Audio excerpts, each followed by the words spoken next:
morning students. Today topic is physics, which is class of 9th. Chapter is motion. तो physics का जो आपका first chapter रहेगा, first term में जो आपका आएगा सीबीएसई एग्जाम में, वो क्या है आपका मोशन। तो यहाँ आपके दो वर्ड है भाई, फर्स्ट है आपका मोशन, सेकंड है आपका रेस्ट। तो किसी भी ऑब्जेक्ट को या बॉडी को आप मोशन में या रेस्ट में कब कहोगे, तो सबसे पहले इसको समझते हैं। मान लीजिए कोई ऑब्जेक्ट है आपकी, जो अपने आसपास आप जो भी चीजें देख रहे हो सब क्या आपकी ऑब्जेक्ट कहो या बॉडी कहो या कोई मैटर, कोई भी सब्सटेंस कहो, एक ही बात है भाई।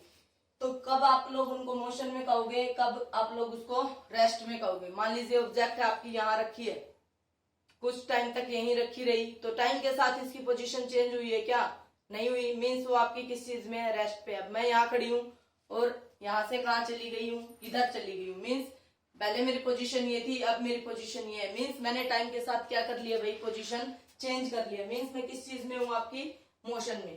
तो कोई भी ऑब्जेक्ट आपकी टाइम के साथ अगर पोजीशन चेंज कर रही है, मीन्स वो आपकी किस में है, मोशन में। अगर टाइम के साथ आपकी पोजीशन क्या है, कांस्टेंट है, चेंज नहीं हो रही है, मीन्स आप उस ऑब्जेक्ट को किस में कहोगे, रेस्ट में। तो मोशन, कोई भी ऑब्जेक्ट मोशन में कब कहोगे, या ये बॉडी या ये ऑब्जेक्ट, ये body is said to be, ये body is said to be is in motion.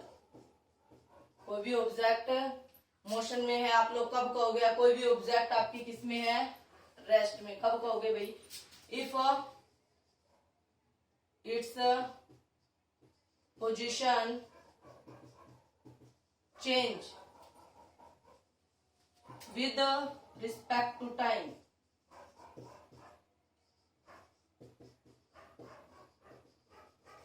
या फिर रेस्ट में कब कहोगे, if it's position does not change with respect to time, as it is रहेगा भाई।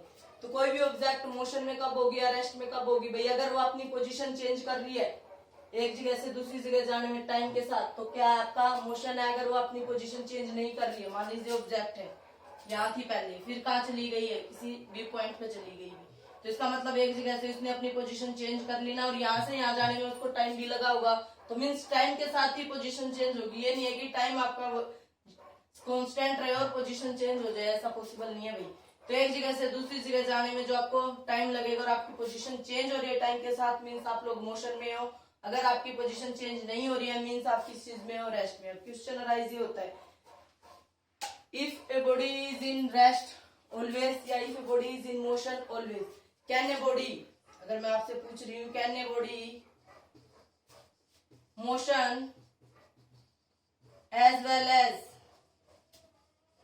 in rest, क्या कोई ऑब्जेक्ट मोशन में as well as in rest में एक साथ हो सकती है। If yes then why, if no then why. यदि हो सकती है तो कैसे हो सकती है, अगर नहीं हो सकती तो क्यों नहीं हो सकती भाई, ये आपको आंसर भी देना है। ये क्वेश्चन आपका, अब रेस्ट में कब कहोगे, मोशन में कब कहोगे, तो आपको पता लगी। ठीक है, अब मैं इधर खड़ी हूँ, मान लीजिए, या फिर ये ऑब्जेक्ट ही मान लीजिए इधर रख के बताओ, रेस्ट में है या फिर मोशन में है। आप देखोगे कि इसकी पोजीशन चेंज नहीं हो रही है, आप किस में कहोगे भाई, रेस्ट में कहोगे। लेकिन किसके रिस्पेक्ट में रेस्ट में है, ये ऑब्जेक्ट किस पे है, अर्थ पे भी तो है, यूनिवर्स में भी तो है, बट यूनिवर्स में आपको पता है अर्थ ऑलवेज रोटेट अबाउट द सन। तो क्या है आपकी ऑब्जेक्ट, उसकी पोजीशन जब अर्थ ही घूम रही है, तो अर्थ पे जो ऑब्जेक्ट्स है उनकी भी तो पोजीशन चेंज हो रही है जब अर्थ की पोजीशन चेंज हो रही है। तो विद रिस्पेक्ट टू, कभी भी कोई भी ऑब्जेक्ट मोशन में या रेस्ट में हम डायरेक्टली नहीं बोल सकते, विद रिस्पेक्ट टू हम बता सकते हैं कि कब वो आपकी मोशन में। आपने ट्रेन में या बसेज में आप लोग बैठे होगे, जब आपके साइड में जो बंदा बैठा है उसके रिस्पेक्ट में आप क्या हो, आप रेस्ट में हो। अगर कोई आपसे बाहर से देख रहा है तो बस क्या हो रही है, आपकी चल रही है, तो उसके रिस्पेक्ट में आप लोग किस चीज में हो, मोशन में। तो मीन्स ये आपका क्वेश्चन था ना, can a body motion as well as in rest. Yes, ऐसा पॉसिबल है कि ऑब्जेक्ट आपकी मोशन में भी है एट ए टाइम।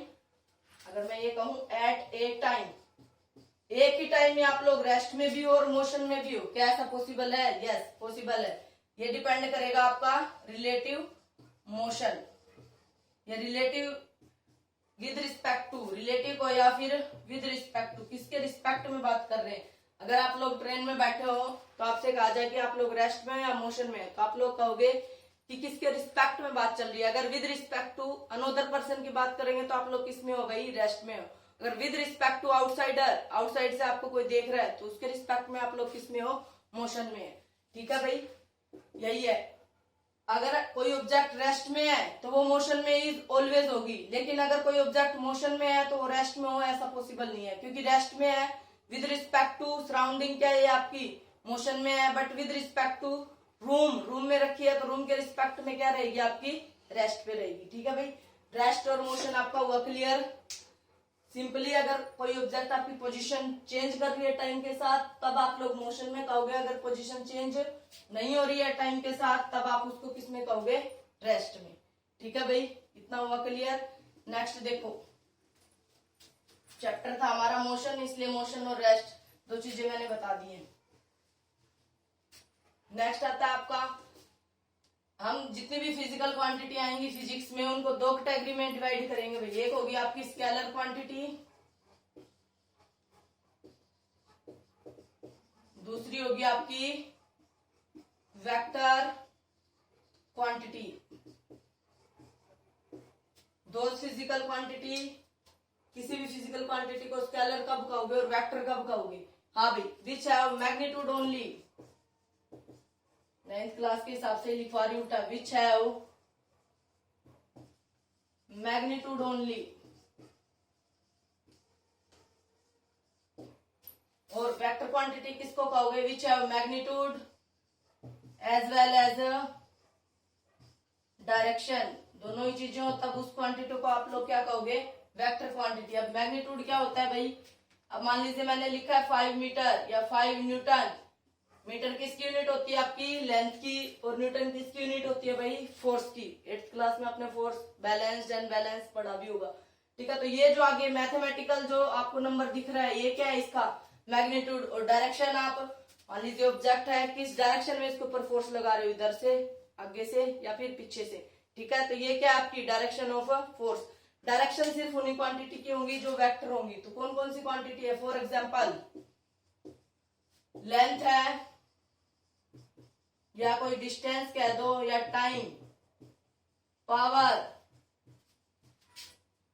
आगे आपका करंट भी आएगा 10th में, आपकी इलेक्ट्रिक पोटेंशियल भी आएगा, एटसेट्रा। ये सारी कैसी क्वांटिटी है भाई, स्केलर में। ये सारी क्वांटिटी हम आगे अभी पढ़ेंगे धीरे धीरे 1 by 1। वेक्टर क्वांटिटी कौन कौन सी है, force, displacement, velocity, acceleration, etcetera. Distance है बेटा, ये डिस्प्लेसमेंट है, दोनों में है, दोनों ही डिस्टेंसेस, लेकिन यही है कि डिस्टेंस को आप स्केलर क्वांटिटी में कंसीडर करोगे और डिस्प्लेसमेंट को आप लोग वेक्टर क्वांटिटी में कंसीडर करोगे भाई। इसमें स्पीड भी आ गई आपकी, एक स्पीड है और एक वेलोसिटी है, दोनों का फॉर्मूला सेम है, जबकि स्पीड क्या आपकी स्केलर है और वेलोसिटी क्या आपकी वेक्टर क्वांटिटी है।